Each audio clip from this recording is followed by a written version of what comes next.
Okay, let's learn a little bit about editing by building our own preset. Okay, so I'm still in bypass here. Let's turn it on. Okay, I'll turn the effects off just for now while we're building the preset. So let's see. The first thing I'd like is I want to have doubling and 2 voices of harmony. So I'll turn the doubling on, and that only comes on and off with this button here, with the on and off button. So you can actually turn doubling on, or you can turn it off when you want it. And I'll tell you what, let's choose one of the alternate doubling sounds. This one, alternate 1, has a little bit looser sound, but it's still quite mono. This one is stereo and it's quite tight. I like the looser one. Let's try that one. Okay. Press and hold the doubling button to stay with that alternate 3 doubling. Let's pick a harmony. I always like one above the high voice, which is generally a 3rd. Let me just take a minute here to discuss what these voices names mean. High is generally a 3rd above your voice. Low is generally a 3rd or a 4th below your voice, depending on the chord you're playing and the note you're singing. Lower is a 6th below, which is kind of like a 3rd in the octave below. Then there's the bass voice, which follows the bass chord of your guitar, regardless of what you're singing. It's like having a bass singer who's just singing on the root note of your chords, which is really cool. And this, on voice 1, this last one is octave up. And on the top, we missed that one at the beginning. And higher is generally a 5th above your voice. So as I was saying, I'd like to have a high on this voice.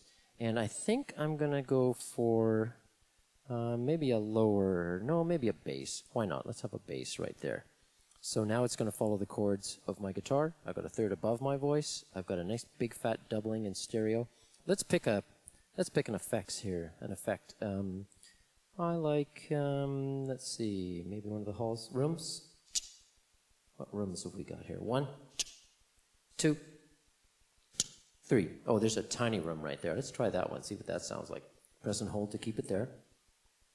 Now, we haven't stored this preset yet.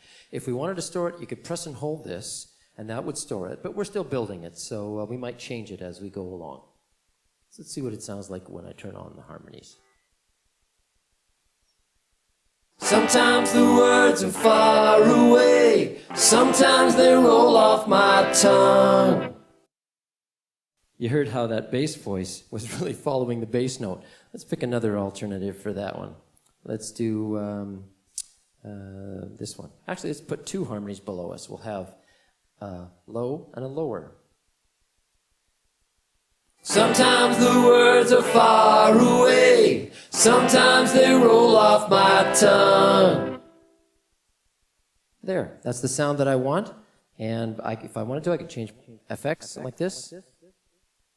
Maybe pick another echo with a little bit of reverb added to it as well. You hear how it goes nice and wide when you go to that setting. Sometimes the words are far away. Sometimes they roll off my tongue. You hear how that's very, very wet. Let me turn that off while we're talking. These buttons here are global, so that you can't really store the individual presets level of harmonies or effects. But you've got an overall setting right here. And the way we've built the effects at the factory is to make sure that they all sound reasonably the same, so that when you do turn this overall down, that they all come down like that. And basically, now we like the sound of our preset, and we're going to press and hold store here. Now that's going to store preset number 5 in the A position.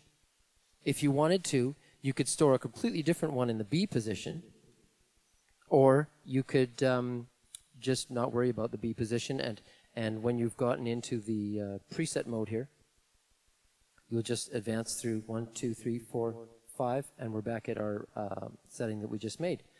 So that's essentially editing, and next we'll discuss the manual mode.